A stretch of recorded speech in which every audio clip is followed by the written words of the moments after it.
সন্তান যখন কোলের মধ্যে, বাড়ির মধ্যে আগুন লেগেছে, আগুন লেগে যাওয়ার পর মা দূর থেকে দেখতেছে আমার সন্তান ঘরের ভিতরে আছে, আমার সন্তান মনে হয় চলে যাচ্ছে, আমার সন্তান মনে হয় পড়ে যাচ্ছে।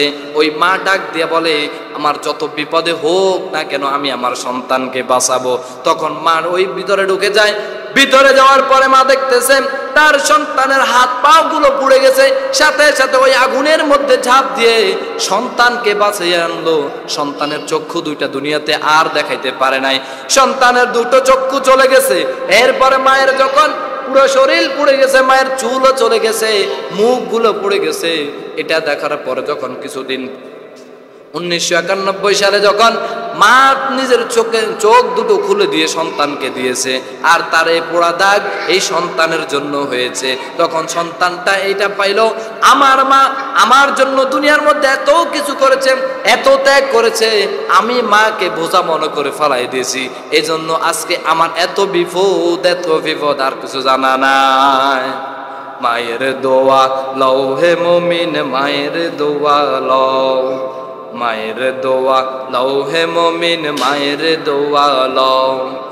বিপদে পড়বে না তুমি যখন যেথায় যাও, বিপদে পড়বে না তুমি যখন যেথায় যাও। মায়ের দোয়া লও হে মুমিন, মায়ের দোয়া লও, মায়ের দোয়া লও হে মুমিন, মায়ের দোয়া লও। ونشهد أن سيدنا وسندنا وحبيبنا وطبيب قلوبنا ومولانا محمدا عبده ورسوله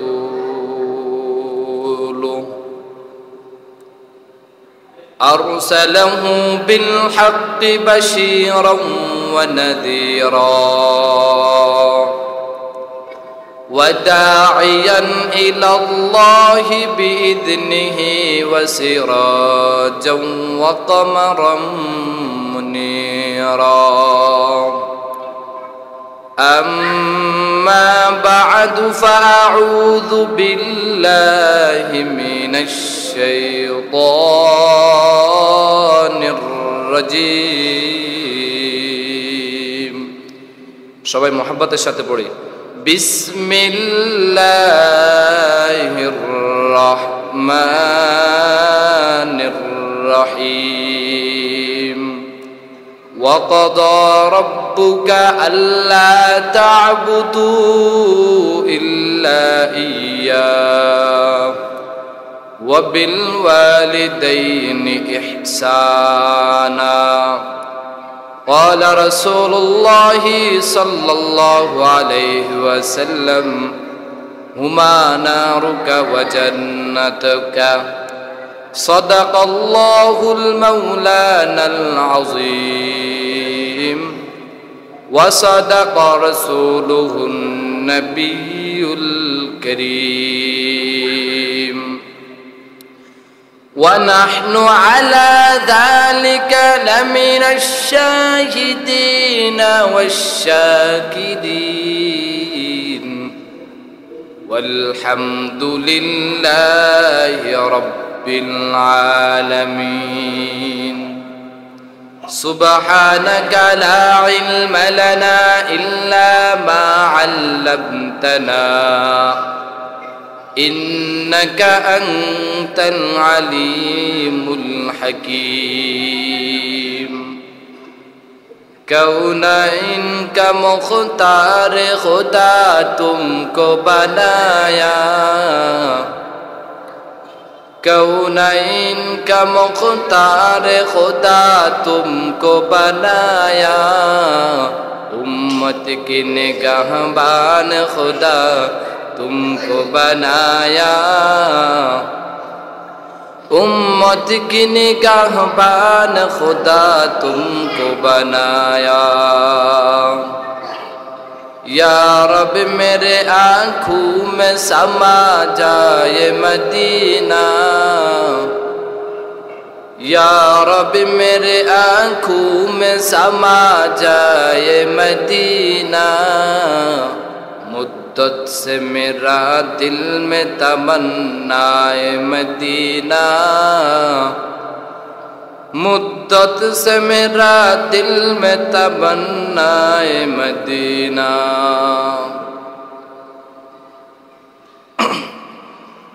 আলহামদুলিল্লাহ, মহান রব্বুল আলামিনের দরবারে অসংখ্য শুকরিয়া যে রব্বি কারীম আমাদেরকে ফিতনা ফাসাদের জামানায় ইলমের মজমায় দুনিয়ার সকল ফিতনা ফাসাদ থেকে বিরত রেখে আজকের এই 11ই অক্টোবর রোজ শনিবার বাংলাদেশের ঐতিহ্যবাহী জেলা জামালপুর গোপালপুর উপজেলার অন্তর্গত একটি গ্রামে আল্লাহর দেওয়া হুকুম মাগরিবের নামাজ আদায় করে একাত্রে বসার তৌফিক দান করেছেন, এই জন্য শুকরিয়া আদায় করে আলহামদুলিল্লাহ। আমরা এমন এক মজলিসে বসেছি, নবীজি আমার বলেন, কোনো বান্দা বান্দি যদি কোনো মজলিসের মধ্যে বসে, যেই মজলিসের মধ্যে আল্লাহর কথা হয়, কার কথা? যেই মজলিসের মধ্যে আল্লাহর কথা হয়, নবীর কথা হয়, ওই মজলিসটা তখন দুনিয়ার কোন মজলিস থাকে না, ওই মজলিসটা আল্লাহর সাথে সরাসরি কানেক্ট হয়ে যায়। বলেন না সুবহানাল্লাহ। কারণ হচ্ছে আল্লাহ রাব্বুল আলামিন পবিত্র কালামে হাকিমের মধ্যে বলেন, যেই বান্দা বান্দি আমি রব্বুল আলামিনকে ভয় করবে, কাকে ভয় করবে?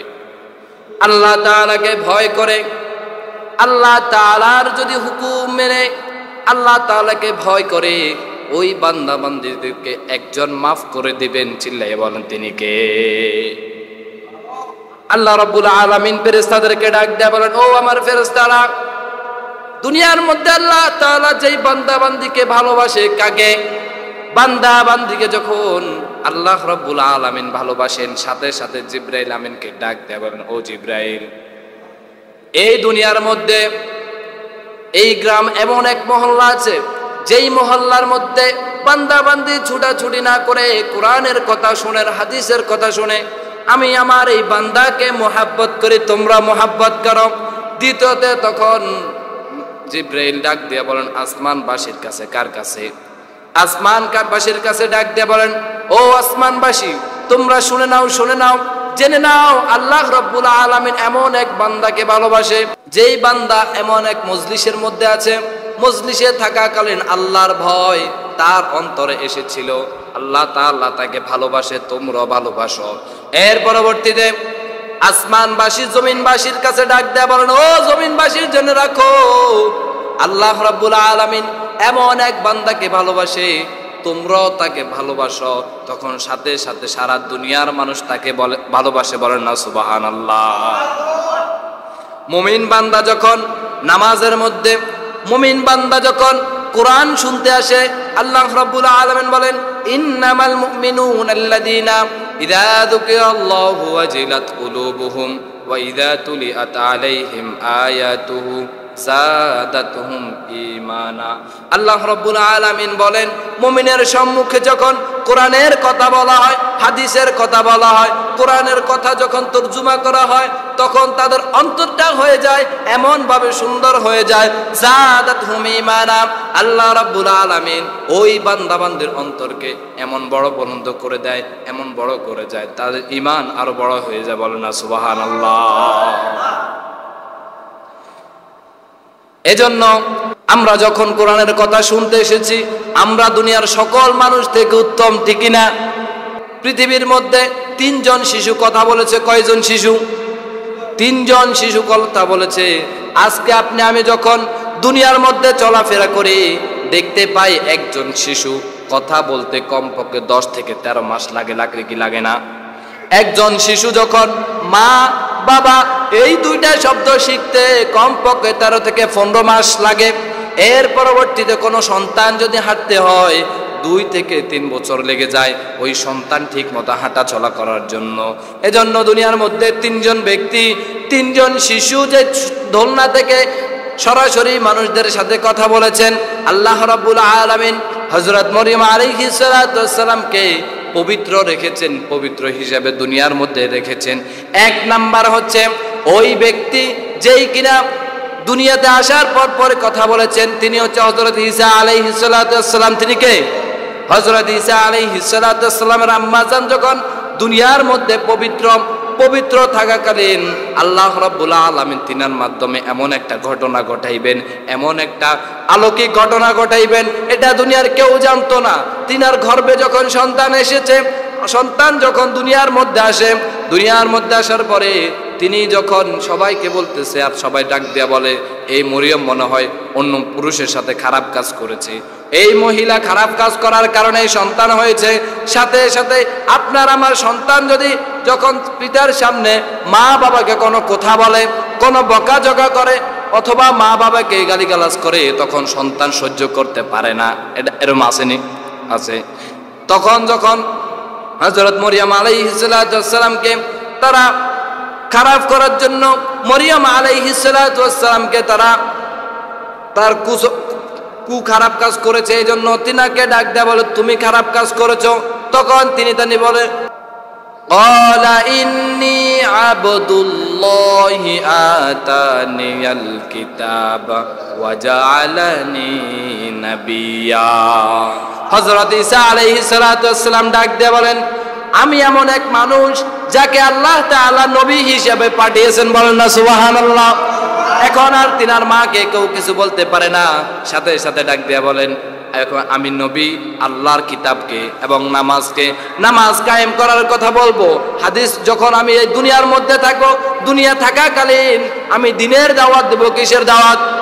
দিনের দাওয়াত দিব। এর পরবর্তীতে 2 নম্বর শিশু যখন কথা বলেছে, ওইটা হচ্ছে এমন অলৌকিক শিশু।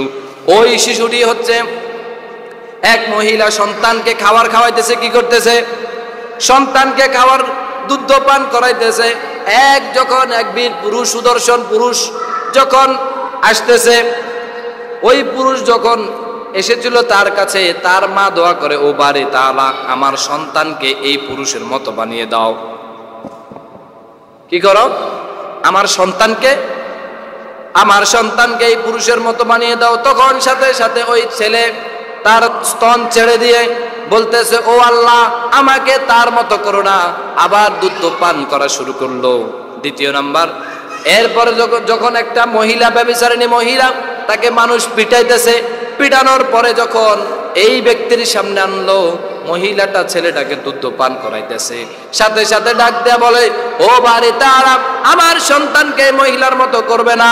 তখন সাথে সাথে ওই ছেলেটা ডাক দেয়া বলে, ও আল্লাহ আমাকে এই ব্যক্তির মতো করে দাও। এই ব্যক্তি ব্যভিচার করে নাই, তাকে তার যে চরিত্রটা, আমার চরিত্র তার মতো করে দাও। তখন তার মা ডাক দেয়া বলে, কি ব্যাপার? ওই ভালো একজন মানুষের কথা বললাম, তুমি সাথে সাথে বললা আমাকে কি করবে না, তার মতো করবে না। তখন ওই ছেলে ডাক দেয়া বলে, ও আমার আম্মা জান, ওই পুরুষ যে সুন্দর, তিনি ছিল জালেম, আর আমি কখনো জালেম হতে চাই না। আর যেই মহিলাকে অপবাদ দেওয়া হয়েছিল, চুরি করেছিল, এই মহিলা কখনো খারাপ হতে পারে না। এই মহিলা খারাপ নয়, এজন্য আমি তার মতো হতে চাইছিলাম। বলেন না সুবহানাল্লাহ। 3য় পুরুষ হচ্ছে জুরাইজের ঘটনা। আমরা শুনছি অনেকে আলোচনার মধ্যে। জুরাইজ ছিল এমন এক ব্যক্তি যিনি দুনিয়ার মধ্যে, জুরাইজ এমন এক ব্যক্তি যিনি ইবাদত করতেন একান্তভাবে, আর কারো কথাবার্তা শুনতেন না। একদিন মা ডাক দেয়া বলেন, ও জুরাইজ আমার কথা একটু শোনো। তখন জুরাইজ নামাজের মধ্যে দাঁড়ানো অবস্থায় জুরাইজ ডাক দেয়া বলে, আমি কি মায়ের কথা শুনবো নাকি আমি নামাজ চালিয়ে যাব? তখন ডাক দেয়া বলে, ওই জুরাইজ তখন বলতেছে, না আমি নামাজটা চালিয়ে যাই। এইভাবে যখন 3 দিন পর্যন্ত নিজের নামাজ আদায় করলো, তখন মা রাগ হয়ে বলতেছে, আমার সন্তানকে কলঙ্কিনী মুখ, ব্যভিচারিণী মুখ দেখাইয়া তার মৃত্যু দিও না। এই কথা যখন বলল, ওই মায়ের কথাটা যখন শুনে গেল, আল্লাহ রাব্বুল আলামিন ওই মায়ের কথা কি করেছেন? কবুল করে নিয়েছেন। এমন এক মুসিবত তিনার উপরে এসেছে। এক মহিলা তিনাকে ডাক দেয়া বলে, ও জুরাইজ আমার সাথে খারাপ কাজ করবে কিনা? তখন তিনি ডাক দেয়া বলেন, না না না, আমি আপনার সাথে খারাপ কাজ করব না। তখন এই কথা বলার পরে ওই মহিলা খারাপ মেজাজ গরম করে দিয়ে একজন রাখালের সাথে খারাপ কাজ করেছে। এই খারাপ কাজ করার পরে তার একটা সন্তান জন্মগ্রহণ করেছে। সন্তান জন্মগ্রহণ করার পর ওই মা ডাক দেয়া বলে, এই সন্তানটা রাখালের না, এই সন্তানটা হচ্ছে জুরাইজের। তখন জুরাইজকে মানুষে খারাপ ধারণা করা শুরু করলো, জুরাইজ এমন এক ব্যক্তি যে কিনা খারাপ। এই কথা যখন সবার কাছে পুরো এলাকার মধ্যে ছড়িয়ে গেল, জুরাইজের ঘর যে ইবাদতখানা ছিল ওই ইবাদতখানা ভেঙে দিয়েছে। জুরাইজ ইবাদত করতে করতে যখন মগ্ন হয়ে গেছেন, ওই ইবাদতখানা সবগুলা ভেঙে দিয়েছেন। এরপরে ভেঙে দেওয়ার পরে যখন জুরাইজকে বলল, তুমি এই খারাপ কাজ কেন করলা, আমরা তো তোমাকে ভালো জানতাম, তখন তিনি অজু করে এসে নামাজ পড়ে ওই সন্তানকে কোলে নিলেন। সন্তানকে কোলে নেওয়ার পর বিসমিল্লাহ পড়ে তার বুকের মধ্যে টোক দিয়েছে। কি দিয়েছে? টোক দিয়েছে। টোক দেওয়ার পর জিজ্ঞাসা করতেছে, তোমার পিতাকে বলে দাও। তখন সাধারণ মানুষের সামনে ওই ছেলেটা বলে দিয়েছে, আমার পিতা জুরাইজ নয়, আমার পিতা অমুক রাখাল। আমার পিতাকে জুরাইজ নয়, অমুক রাখাল। তাহলে তিনজন ব্যক্তি, তিনজন শিশু কথা বলেছেন কোথায়? দুনিয়াতে ছোট থাকতে। এজন্য আমরা এক সাহাবী নবীজির কাছে যখন ডাক দেয়া বলেন, ও আপনার পয়গম্বর, আমরা কার ইবাদত করব, আল্লাহর ইবাদত কিভাবে করব? তখন তিনি ডাক দিয়ে বলেন, তোমরা আল্লাহর ইবাদত করার সাথে সাথে ওয়াবিল ওয়ালিদাইনি ইহসানা, তোমরা তোমাদের মা বাবার সাথে সৎ ব্যবহার করো। নবী আমার ডাক দেয়া বলেন, হুমা নারুকা ওয়া জান্নাতুকা। নবীজিকে এক ব্যক্তি ডাক দেয়া বলেন, ও পয়গম্বর, আমার জন্য ভালো কোনটা হবে? তখন তিনি ডাক দেয়া বলেন, হুমা নারুকা ওয়া জান্নাতুকা, তোমার মা বাবা তোমার জন্য জান্নাত, তোমার মা বাবা তোমার জন্য জাহান্নাম। এক সাহাবীকে ইবনে ওমর রাদিয়াল্লাহু তাআলা আনহু ডাক দেয়া বলেন, ও সাহাবী, শুনো শুনো, তোমার জন্য উত্তম কাজ হবে ওই কাজটা, যেই কাজটা তুমি করে আল্লাহ তাআলাকে ভয় করে তুমি কি জান্নাত কামাই করতে চাও, তুমি কি জাহান্নাম থেকে দূরে সরে যেতে চাও? তখন তিনি ডাক দেয়া বলেন, ও আমি জান্নাত কামাই করতে চাই আল্লাহর কসম। এই কথা বলার পর তিনি ডাক দেয়া বলেন, তোমার মা বাবা কি বেঁচে আছে? তখন তিনি বলেন, আমার শুধু মা বেঁচে আছে। কে বেঁচে আছে? তখন তিনি বলেন, তুমি যদি তোমার মাকে সম্মান করো, কাকে? মাকে যদি সম্মান করো, তাহলে তুমি দুনিয়ার মধ্যে সুন্দরভাবে চলতে পারবা, আল্লাহর অতি প্রিয় হয়ে যেতে পারবা। বলেন না সুবহানাল্লাহ। এই জন্য দুনিয়ার মধ্যে কিছু মানুষ মাকে ভুলে যায়, বাবাকে ভুলে যায়। দুনিয়ার সকল মানুষের কাছে একটা স্বার্থ আছে, কিন্তু জনম দুঃখী মা, জনম দুঃখী বাবার কাছে কোনো স্বার্থ নাই। কোন সন্তান বিপদে যদি পড়ে যায়, ওই মা বাবা সাথে সাথে ওই সন্তানকে দৌড়িয়ে নিজে বুকের মধ্যে কোলে নেয় কি নেয় না? ওই মা বাবা যদি কোনো সন্তান বিপদে পড়ে গেলে মা বাবা বুকে টেনে নেয়। এই জন্য আপনি আমি যখন বিপদে পড়ে যাব, মা বাবার কাছ থেকে দোয়া নিব। এক বুজুর্গর মা মারা গেছে, কে গেছেন? এক বুজুর্গের মা মারা গেছেন। মারা যাওয়ার পর ওই বুজুর্গকে আরেক বুজুর্গ দেখতে আসছেন। দেখে আসার পর তিনি বলতেছেন, আজ থেকে সতর্কতার সাথে চলবা। তখন তিনি ডাক দেয়া বলেন, কেন আমি সতর্কতার সাথে চলবো? তখন তিনি বলেন, তোমার যদি দুনিয়াতে এমন এমন বিপদ এসেছে, ওই বিপদের মধ্যে তুমি কোনো কিছু করতে পারো নাই, তোমার মা বাবা তোমার জন্য, তোমার মা তোমার জন্য দুটো হাত তুলে আল্লাহর কাছে দোয়া করেছে। এজন্য তুমি আজকে থেকে মা বাবারকে কি করবা? মা বাবার এখন চলে গেছে, তোমার মা চলে গেছে, তোমার দুটো হাত চলে গেছে। এখন যদি কোনো বিপদে পড়ো, তাহলে ওই বিপদ সাথে যেতে হবে। আর যদি মা বাবার কথা, এখন মা বাবার নাই, তোমরা মা বাবার কথা শুনবা।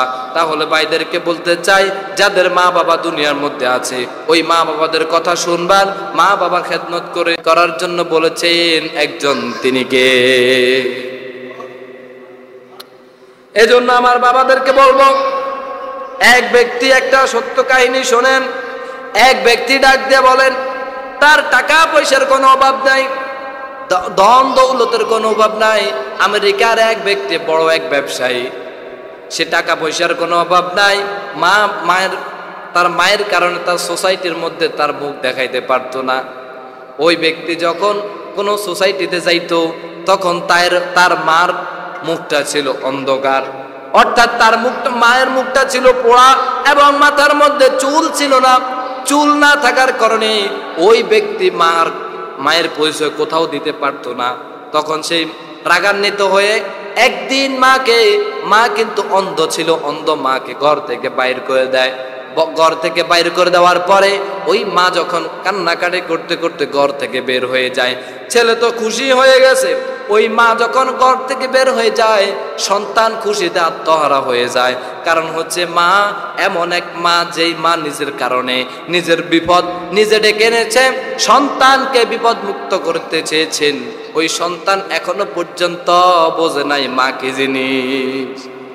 এরপরে কিছুদিন পর যখন মায়ের মৃত্যু হয়ে গেল, সাথে সাথে ওই খুশি হয়ে আর মাকে দেখতে যায় নাই, বলতেছে আমার মা আমার থেকে পথের কাঁটা চলে গেছে, আমি এখন সোসাইটিতে ভালো হয়ে চলতে পারবো। ওই নিমুখারাম সন্তান এটা তো বোঝে না মা তার জন্য কতটা ত্যাগ করেছে। যখন কিছুদিন পর তার কিছু ডকুমেন্ট, কিছু দলিলপত্র খুঁজতে গিয়ে মায়ের একটা ডায়েরি পায়, কি পায়? মায়ের একটা ডায়েরির জন্য মায়ের ডায়েরিটা খুঁজে যখন দেখতেছে আজ 1983 সাল 5 তারিখ 9 মাস আমি বিশ্ব সুন্দরীর একটা সার্টিফিকেট পেয়েছি। কি পেয়েছি? ওই মায়ের লেখা। কিছুদিন পর যখন আমার সন্তানকে 1985 সালে যখন আমি আমার সন্তান জন্মগ্রহণ করাইব, তখন আমার স্বামী আমাকে ডিভোর্স দিয়ে দেয়। কি করে? আমার সন্তান দুনিয়াতে আসুক, আমার স্বামী চাই নাই, আমি স্বামী থেকে ডিভোর্স নিয়েছি, তবু আমার সন্তানকে আমি ছাড়ি নাই, ওই সন্তানকে মেরে ফেলি নাই। যখন 1990 সালে যখন একটা বিপদ ঘটেছে, আমার সন্তান যখন কোলের মধ্যে, কোথায় সন্তান যখন কোলের মধ্যে, বাড়ির মধ্যে আগুন লেগেছে। আগুন লেগে যাওয়ার পর মা দূর থেকে দেখতেছে আমার সন্তান ঘরের ভিতরে আছে, আমার সন্তান মনে হয় চলে যাচ্ছে, আমার সন্তান মনে হয় পড়ে যাচ্ছে। ওই মা ডাক দিয়ে বলে আমার যত বিপদে হোক না কেন আমি আমার সন্তানকে বাঁচাবো। তখন মা ওই ভিতরে ঢুকে যায়। ভিতরে যাওয়ার পরে মা দেখতেছে তার সন্তানের হাত পা গুলো পুড়ে গেছে, সাথে সাথে ওই আগুনের মধ্যে ঝাঁপ দিয়ে সন্তানকে বাঁচিয়ে আনলো। সন্তানের চক্ষু দুইটা দুনিয়াতে আর দেখাইতে পারে নাই, সন্তানের দুটো চক্ষু চলে গেছে।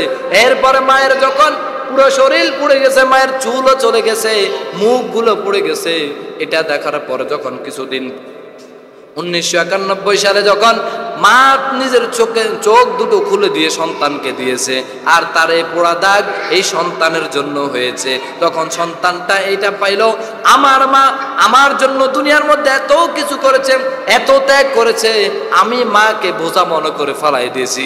এই জন্য আজকে আমার এত বিপদ আর কিছু জানা নাই। মায়ের দোয়া লও হে মুমিন, মায়ের দোয়া লও, মায়ের দোয়া লও হে মুমিন, মায়ের দোয়া লও। বিপদে পড়বে না তুমি যখন যেথায় যাও, বিপদে পড়বে না তুমি যখন যেথায় যাও। মায়ের দোয়া লও হে মুমিন, মায়ের দোয়া লও, মায়ের দোয়া লও হে মুমিন, মায়ের দোয়া লও। এজন্য মা বাবার দোয়া নিতে হবে।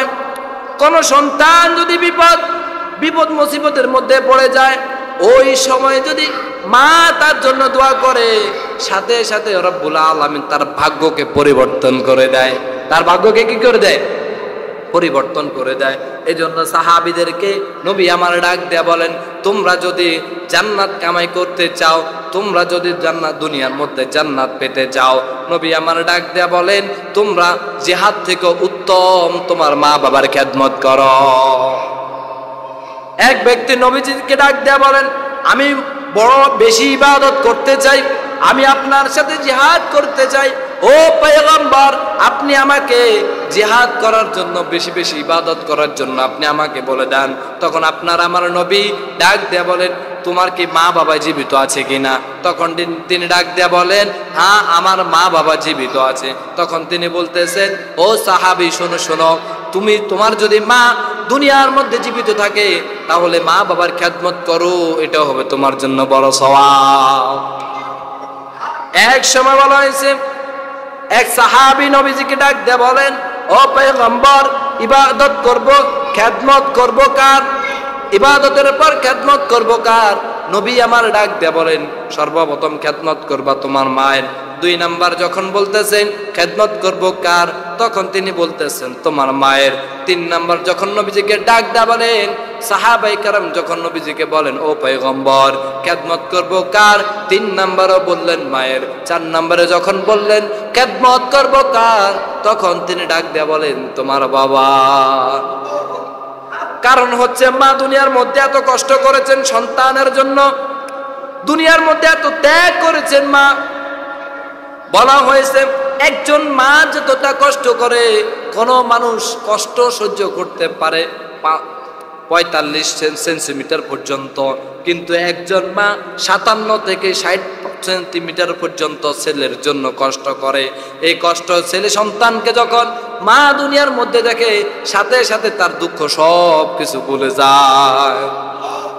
এজন্য নবীজি বলেন যদি কোনো মানুষ আমার ভালোবাসা পেতে চায়, যদি মানুষ আমাকে ভালোবাসতে চায়, আমার জন্য আমার জিহাদে আসা লাগবে না, মা বাবার খেদমত করো। কার? মা বাবার খেদমত করো। এজন্য আপনি আমি যেই দিকে যাব মা বাবার দোয়া নিয়ে যাব।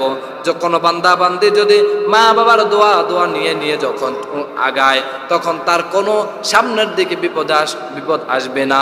কোনো কাজে যদি ঢাকা থেকে বাড়ি থেকে বাইর হয়ে ঢাকার উদ্দেশ্য যদি যাই, মাকে যখন বলি ও মা আমি চলে যাইতেছি, আজকে আমাকে বিদায় দেন, তখন মা বলে সাবধানে চলিস বাবা, মুখে এবং বুকে চুমা দিয়ে আগলিয়ে ধরে।